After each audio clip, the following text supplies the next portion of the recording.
Greetings everyone, we're Team 5 and we'll be representing Pakistan. I am Dania Mansef and here is the list of my group members. The topics that we'll be covering today are history, geography, demographics, key economics data, and the main standard of living indicators of Pakistan. I would like to begin the presentation by quoting Muhammad Ali Jinnah, who says, "With faith, discipline, and selfless devotion to duty, there is nothing worthwhile that you cannot achieve." Next slide, please. This section presents the history of Pakistan.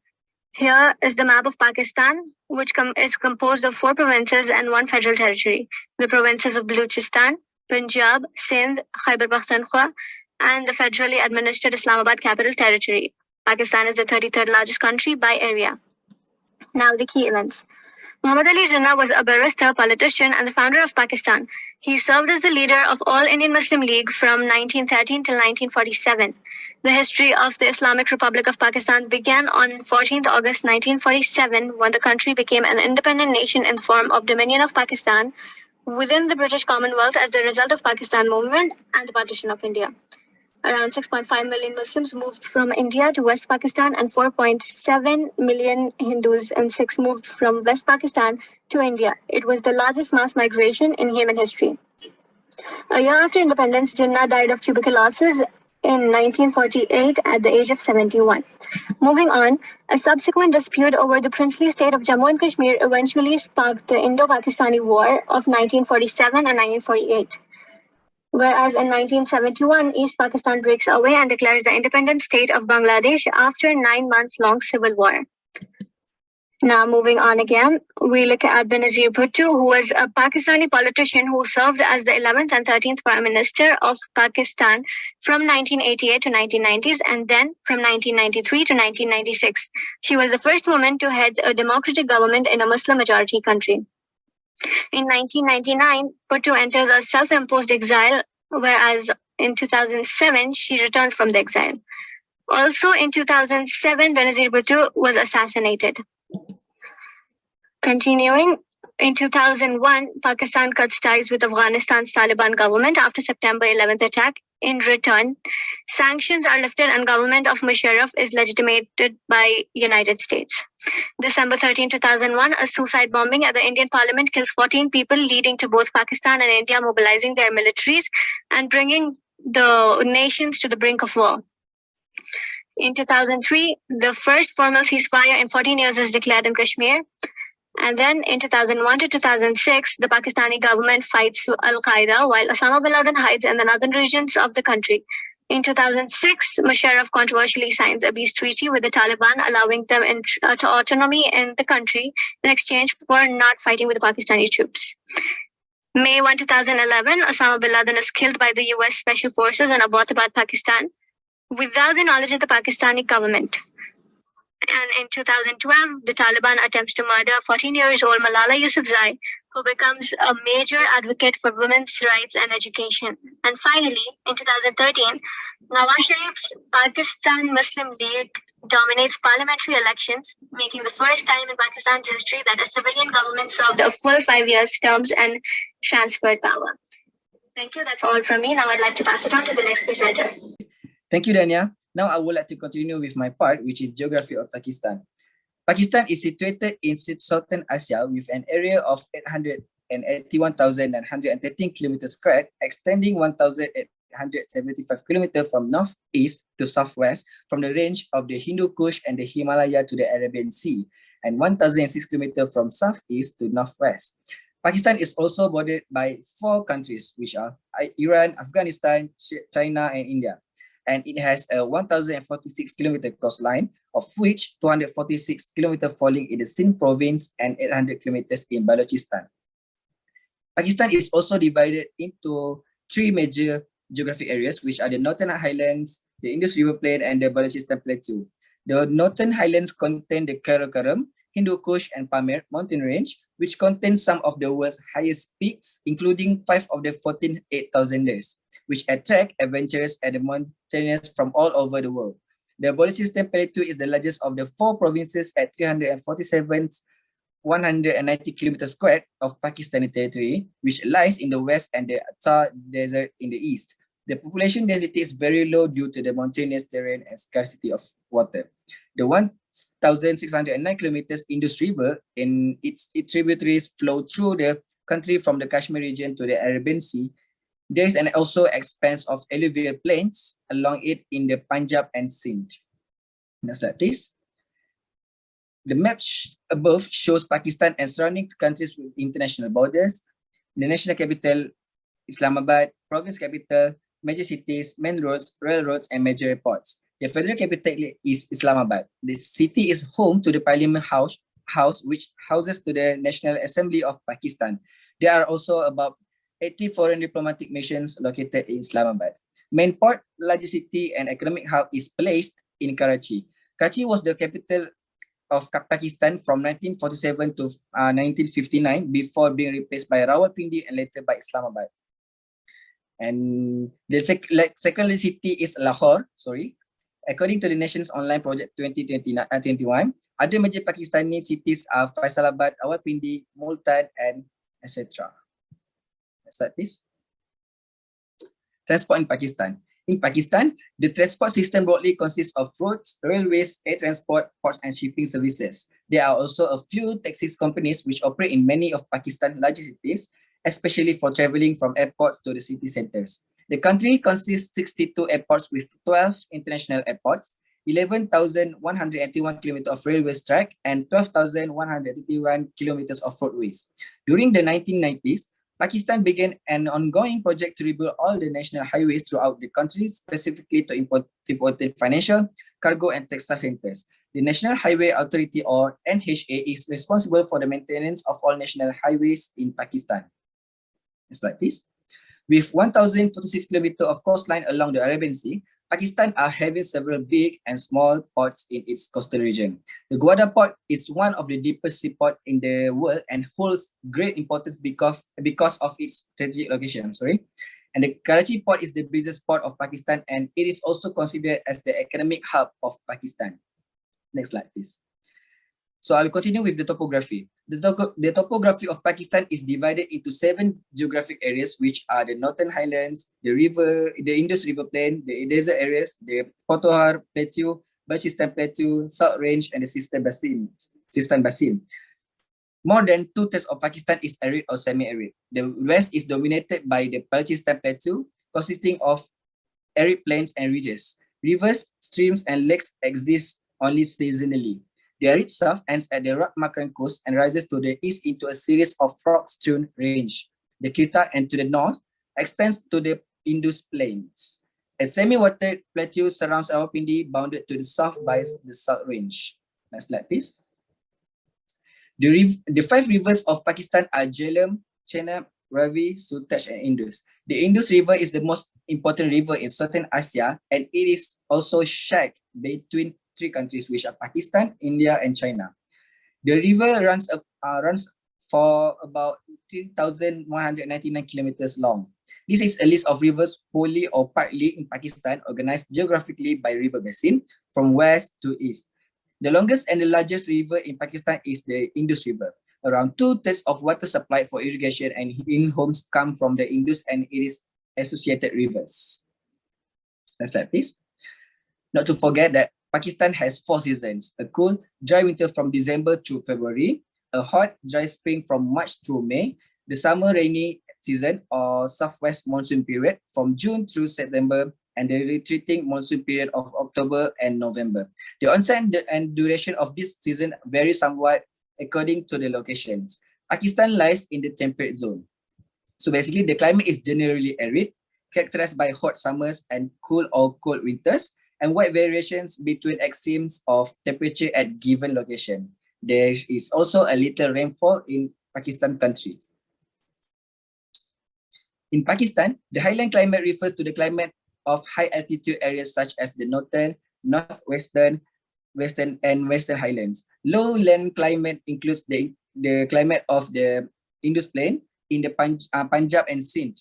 Arid climate refers to the climate of these desert areas, for example, Karan, Kholistan, Thar, as other different parts of Pakistan. Coastal climate refers to the climate of the areas that are located along with the coastal strip running from Rann of Kutch at the Pakistan-India border to Makran Coast at the Pakistan Iran border. The highest temperature ever recorded in Pakistan was 53.7 degrees Celsius, which was recorded in Turbat, Balochistan on 28 May 2017. And the coldest place in Pakistan can be the glacial parts of Gilgit-Baltistan, Gilgit-Baltistan, where in winters the average temperature remains below minus 20 degrees Celsius. I'm sorry for that. So I think that's all for my part. I will pass to the next presenter. Thank you. Now let's talk about the demographic data of Pakistan next. So this is basically the Pakistan population pyramid in recent year 2021. As we can see, the estimated population is now 225,199,929 based on the latest update of United Nations data. The population growth rate of Pakistan in 2020 was 2% only. Now it has increased to 0.3% this year, which is equivalent to 4,307,597 597 people in Pakistan. So, and then the fertility rate of Pakistan, we can see is per woman of Pakistan is at least having around 4 children. Pakistan is also known as one of the highest birth rate country, which estimates that Pakistan has 22 births per 1,000 people. That is ultimately leading the millions of the population remain as unemployed, lacking of proper health education, healthcare, and education. So next slide.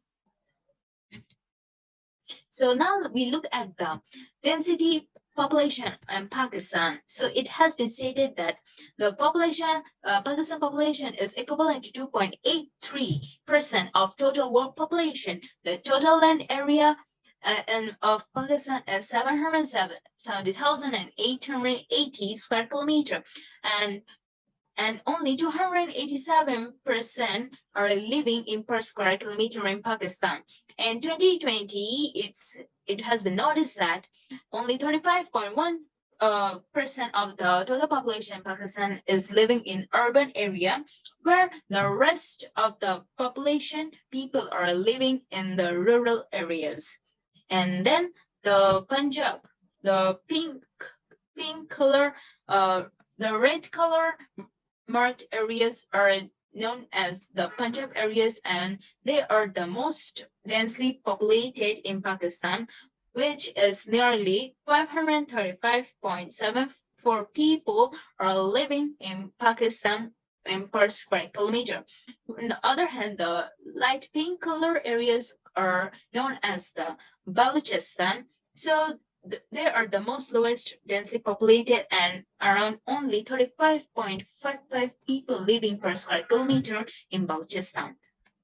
Next, we come to the age group analysis. So according to this pyramid, we can say between 0 to 14 years, only 34.6% of the total population in Pakistan is 77,919,175 people, or it belongs to this age group. And then between 15 to 34 years age group, only 35.4% of the total population, which is equivalent to 79,720,775 people, belongs to this age group. And then 35 to 64 years age group people consist of only 25.8% of the total population, which is equivalent to 58,101,582 people only. And next, in the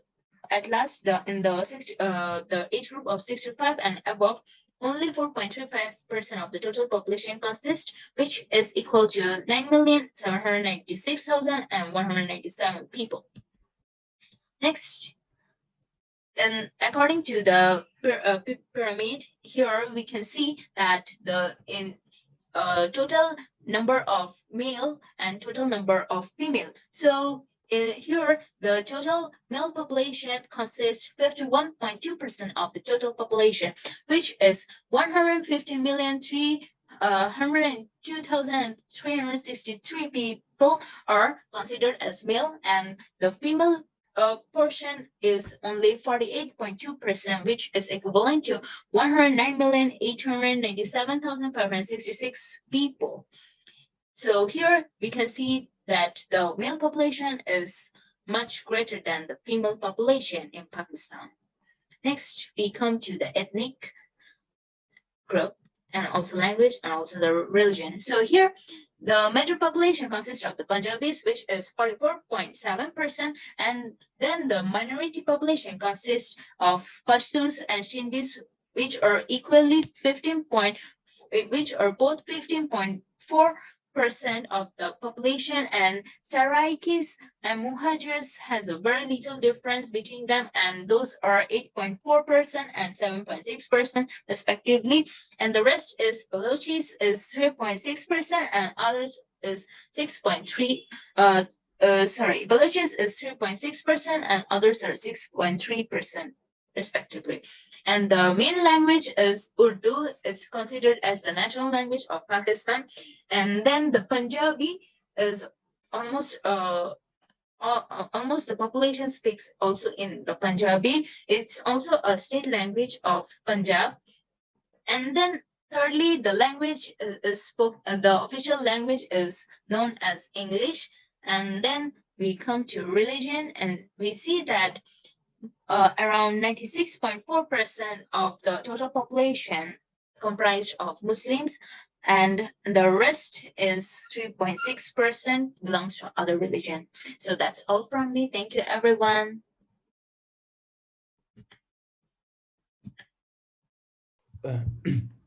Hello everyone, my name is Guo Hong and my metro number is 201544. So next I will introduce about the key economic data of Pakistan. So at the beginning, let us take a short overview of the trade data of the Pakistan. So the Pakistan's balance of the trade is minus 669 billion Pakistan rupee, and the current account balance is minus 3.4 billion US dollars. And for the external debts is 122 billion US dollars. So based on the chart, we can see that the Pakistan's good trade mainly relies on the import, and the country's trade deficit is relatively large. So based on the current account, we can see that the overdraft of the merchandise trade balance is keeping increase.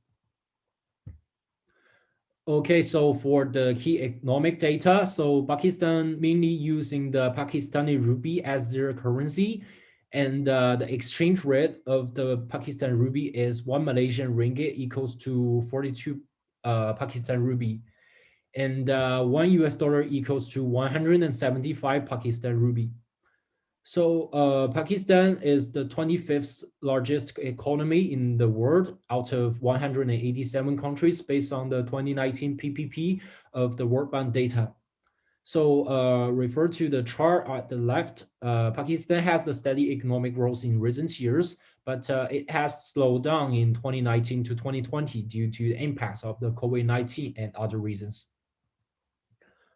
So for the GDP and GNI per capita, the Pakistan's GDP per capita in 2019 was 4,889 international dollars, and the GNI per capita was 4,790 international dollars.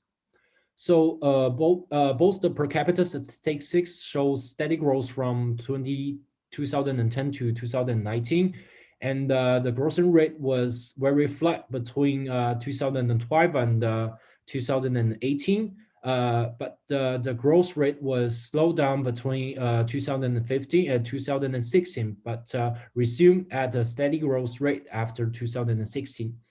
But in 2018 to 2019, due to the mismanagement by the PTI government and the bad decision in trade, the growing speed has slowed down a lot.